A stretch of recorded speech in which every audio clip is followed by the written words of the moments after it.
নমস্কার বন্ধুরা, আজ চলে এসেছি সুচিত্রা ভট্টাচার্যের রচনা মিতিন মাসির সমগ্র থেকে একটি নতুন ধারাবাহিক গল্প নিয়ে। গল্পের নাম জোনাথনের বাড়ির ভূত, প্রথম পর্ব। মন দিয়ে খবরের কাগজ পড়ছিল টুকু। পড়ছিল না বলে গিলছিল বলাই ভালো। মিতিন মাসির নির্দেশে ইদানিং এই অভ্যেসটা গজিয়েছে টুকুরে। ফাঁক পেলেই খুঁটিয়ে খুঁটিয়ে গলাধকরণ করে আস্ত কাগজখানা। খুদে খুদে বিজ্ঞাপনগুলোকে পর্যন্ত ছাড়ে না। মিতিন মাসি বলেছে, খবরের কাগজের ব্যক্তিগত বিজ্ঞাপনে অনেক সময় মজার মজার গল্প লুকিয়ে থাকে। চোখ মেলে খুঁজতে জানলে কখনো কখনো ছোটখাটো রহস্যের সূত্রও নাকি মিলে যায়। আজ অবশ্য বিজ্ঞাপন নয়, একটা খবরই চোখ টেনেছে টুকুরের। তৃতীয় পাতায় বেশ বড় করে বেরিয়েছে খবরটা। বার দুয়েক পড়ে টুকুর চোখ তুলল কাগজ থেকে। উত্তেজিত মুখে ডাকলো, পার্থ মেশো, ও পার্থ মেশো। পার্থ বাইরের ঘরের সোফায়, কোলে খাবারের প্লেট, লুচির দিস্তে আর পাহাড়ের মতন আলু ছেচকি নিয়ে বসেছে পার্থ। বাঁ হাতে খবরের কাগজের শব্দজব্দের পাতাখানা আর ডান হাতে ডট পেন। মাঝে মাঝেই ডট পেন নামিয়ে লুচি আলু ছেচকিতে থাবা বসাচ্ছে। পেটে চালান করেই ফের খুচখাচ কলম চালাচ্ছে শব্দের ধাঁধায়। রবিবার সকালে কোলে লুচি না থাকলে শব্দজব্দ মেলাতে পারে না পার্থ। কচর কচর লুচি চিবোতে চিবোতে পার্থ ফিরে তাকালো। ভুরু কুচকে পাল্টা প্রশ্ন ছুড়ল, এই জুতোর একটা প্রতিশব্দ বলতো, 3 অক্ষরের। টুপুর চটপট বলল, পাদুকা। হলো না। খড়ম? ওহো। চপ্পল? না না। তাহলে কি? কাবলি? তুই একটা কেবলি। ব দিয়ে স্টার্টিং, না না, বি দিয়ে। টুকুর মাথা চুলকোতে শুরু করল। বি দিয়ে? Yes, B A রস্যই E B. Partha টুপুরের কথার মাঝেই মিতিন কখন ঘরে এসেছে তারা কেউ জানে না। হাতে নিজের জলখাবারের প্লেট। টুপুরের উল্টো দিকে সোফায় বসেই বলল, শেষ অক্ষরটা কি মা? কারেক্ট। লেখো বিনা মা। বাংলা এত কম ফান্ডা নিয়ে শব্দজব্দ করতে বসো কেন? পার্থ যেন শেষটুকু শুনতেই পেল না। টুকটুক করে ছক ভর্তি করছে। আবার একটা লুচি তুলে টুপুরকে জিজ্ঞেস করলো, তখন আমায় ডাকছিলি কেন রে? শব্দের ধাঁধায় খেই হারিয়ে গিয়েছিল টুকুরে। 1 সেকেন্ড থমকে বলল, আজ একটা নিউজ দেখেছ? কি সাংঘাতিক কাণ্ড! কি হয়েছে? লেবুতলায় একটা 150 বছরের পুরনো বাড়ি হঠাৎ ধসে পড়েছে। ভেতরে চাপা পড়ে মারা গেছেন এক বৃদ্ধ। মিতিন খেতে খেতে জিজ্ঞেস করলো, এমনি এমনি ভেঙে পড়ল? দমকল বলছে বাড়িটার হাল ভালো ছিল না, কিন্তু পুলিশ অন্যরকম সন্দেহ করছে। প্রমোটাররা নাকি অনেক দিন ধরে টার্গেট করেছিল বাড়িটাকে। মোটামুটি বড় বাড়ি, জমিও বেশ আছে খানিকটা। সন্তোষ মিত্র স্কোয়ার ওর প্রায় লাগোয়া। বাড়িটা ভেঙে নাকি মাল্টি স্টোরের বানানোর ধান্দায় ছিল প্রমোটার।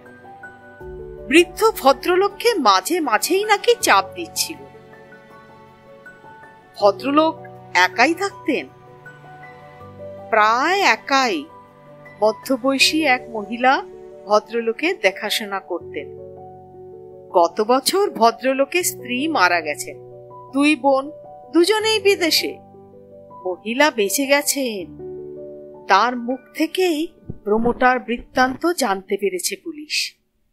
তাছাড়া বাড়ি ভাঙার সময় একটা জোর বিস্ফোরণের আওয়াজও নাকি শোনা গেছে।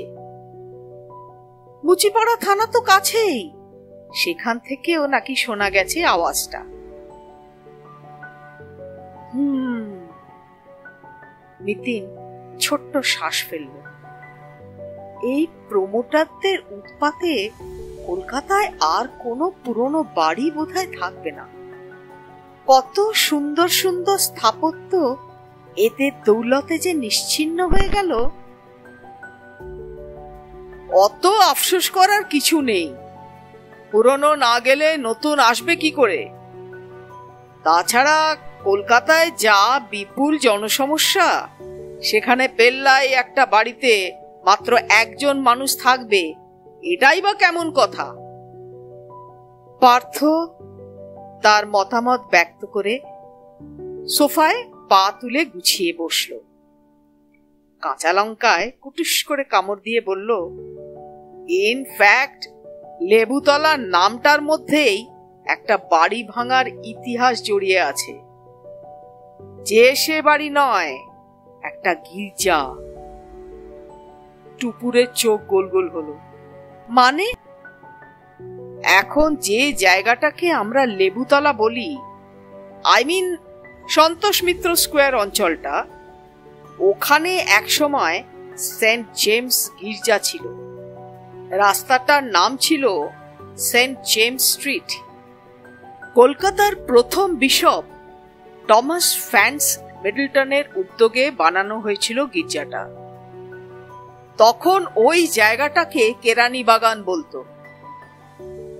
কেন কেরানি বাগান বলতো? টুপুর থতমত মুখে বলল, কেন?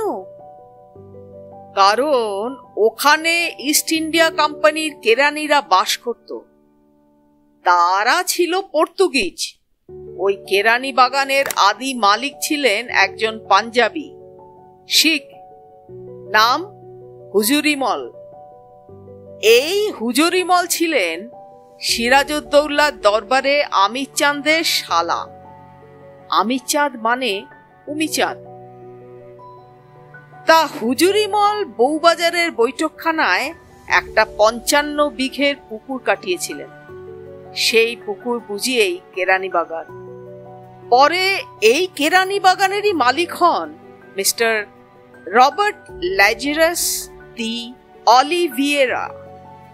তিনি বিশপকে গির্জা তৈরি করার জন্য বাগানটা দান করে দেন। 1820-তে গির্জা তৈরি শুরু হলো, শেষ হলো 1823-এ। নিতিন অধৈর্যভাবে বলল, পয়েন্টে এসো না, ঘুরপাক খাচ্ছ কেন? পার্থ বলল, কোনো কিছু জানতে হলে পুঙ্খানুপুঙ্খভাবে জানতে হয়। তাও তো আমি হুজুরিমলের পুকুরের নামটা বলিনি। কি নাম হুজুরিমলের পুকুরের? হুজুরি পুকুর? আগে না, পদ্ম পুকুর। টুপুর প্রতিবাদ করল, যা, পদ্ম পুকুর তো ল্যান্সটাউন রোডে। কলকাতায় কতগুলো পদ্ম পুকুর ছিল জানিস? এন্টালিতে একটা। মিথিন বলে উঠল, তুমি আবার ট্র্যাক চেঞ্জ করলে। গির্জার কথা বলো। ও হ্যাঁ, গির্জা, চার্চ। শেষ লুচিতে তরকারি পরে মুখে গুজল পার্থ। চিবোতে চিবোতে বলল, গির্জাটা তো তৈরি হলো পুকুর ভরাট করা জমিতে। এখনকার প্রমোটাররা যা আকছার করছে, পরিণতি যা হওয়ার ছিল তাই হলো। আস্তে আস্তে বসে যেতে লাগলো গির্জাটা। ভয় পেয়ে গির্জার কর্তা ব্যক্তিরা গির্জার চূড়া বানানো বন্ধ করে দিলেন। লোকজনের কাছে গির্জারই নাম হয়ে গেল ন্যাড়া গির্জা। জলা জমি হওয়ার কারণে উইপোকা ধরে গেল কড়িবর্গায়।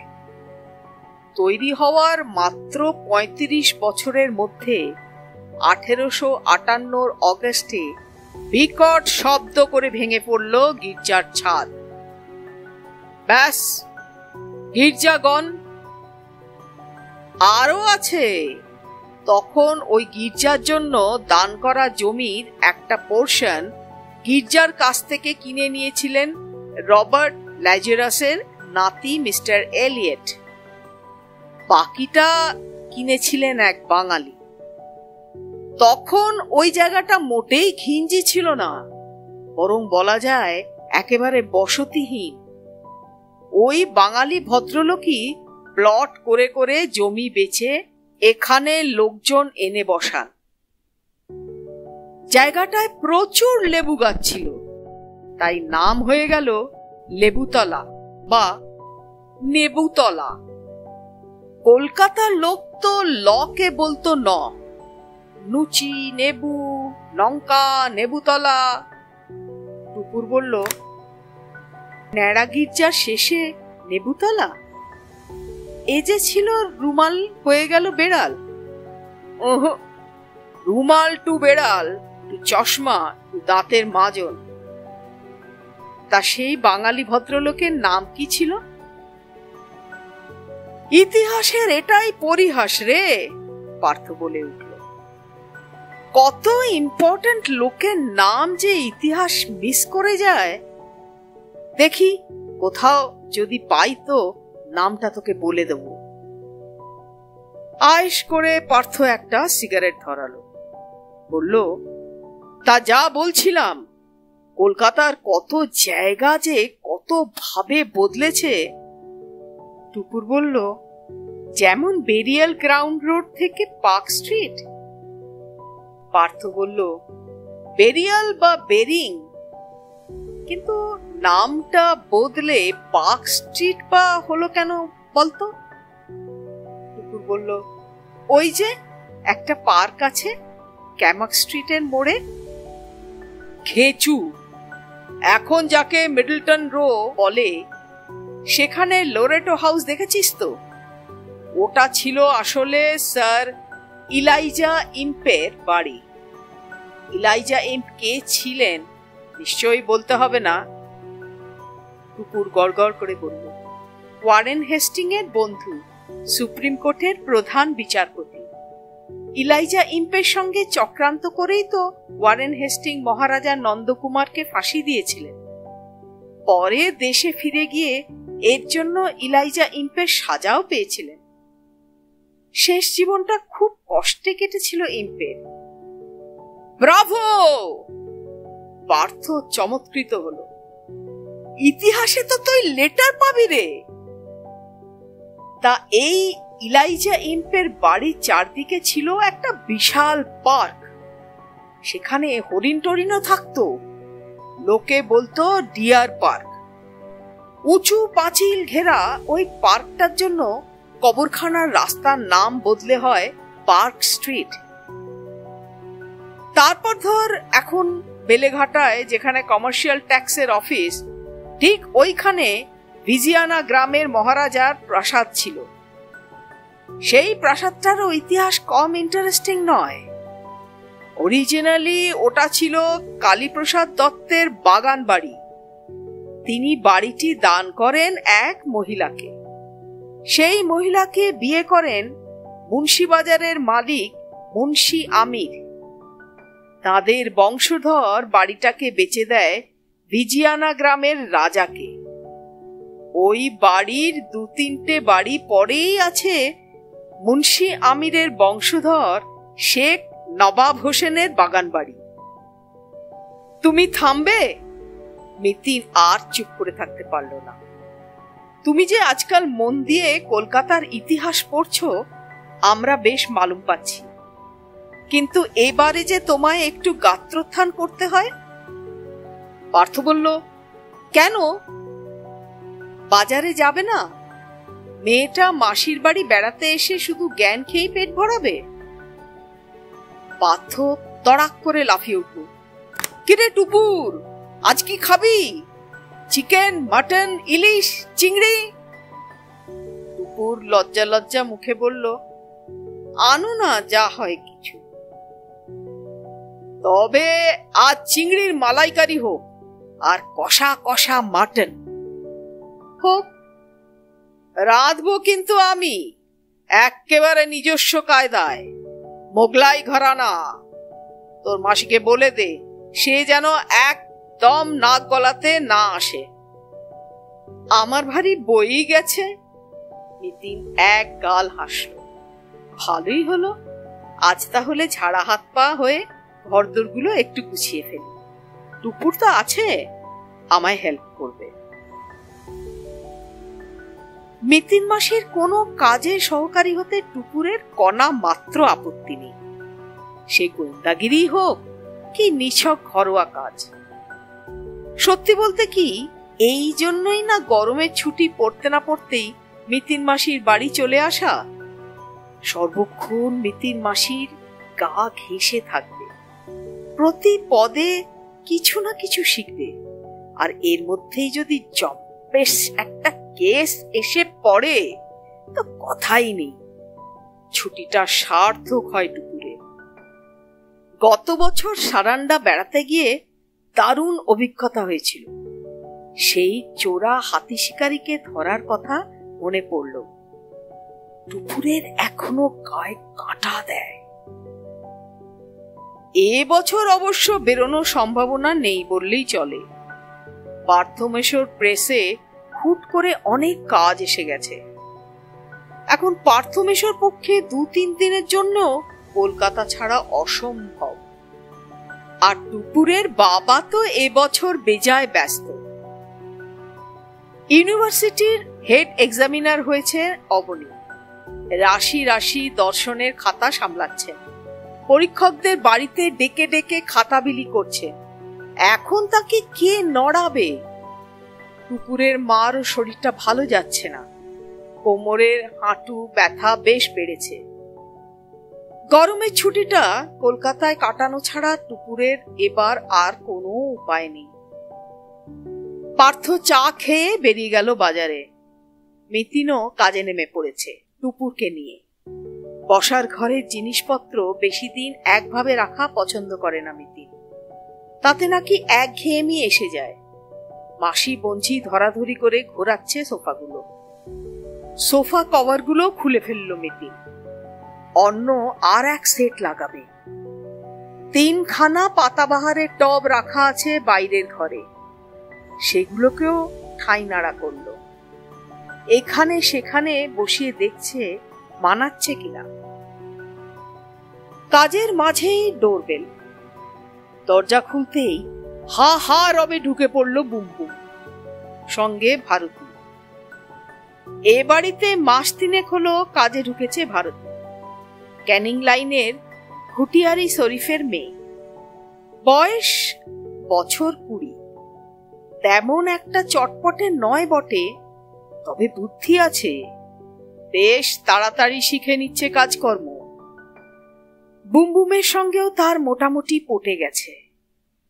বুমবুমের স্কুল, কুংফু ক্যারাটে ক্লাস, বিকেলের পার্ক, সর্বত্রই সে 5 বছরের বুমবুমের ছায়া সঙ্গী।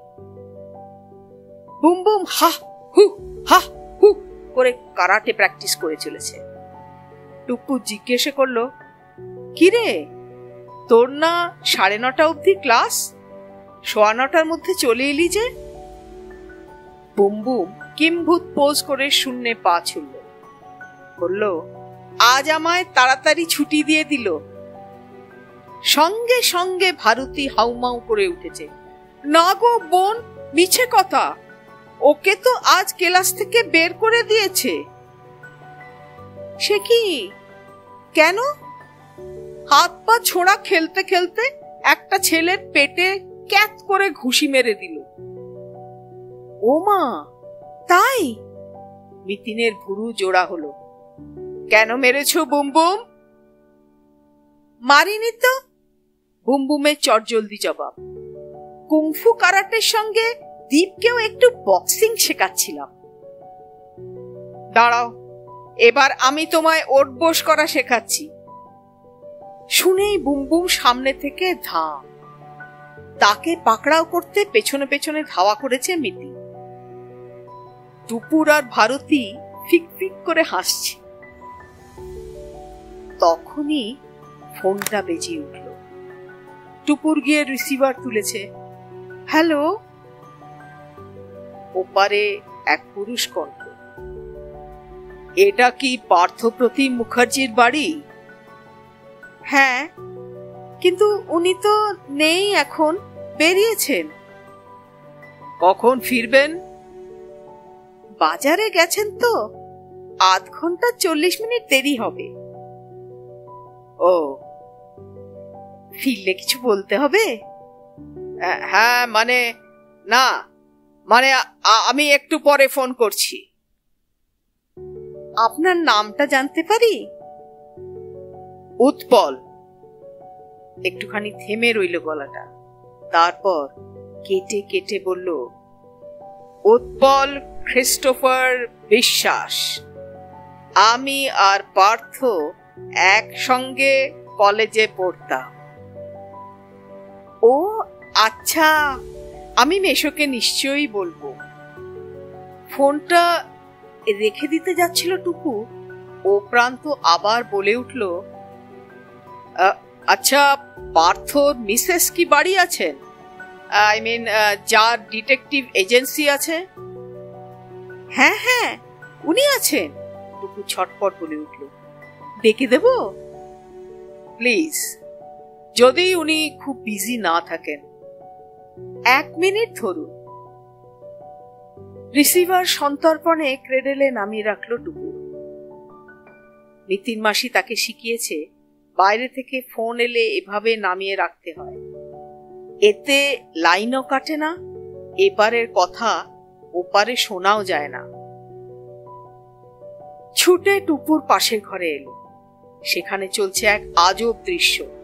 নিতিন মাসি আর বুমবুম যুগলে ওঠবোস করছে। নিতিন মাসির হাত দুটো শক্ত করে ধরে আছে বুমবুমের কান।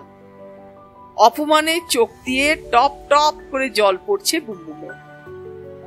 টুকুর হাসতে গিয়েও হাসলো না। নিতিনকে তাড়া লাগলো।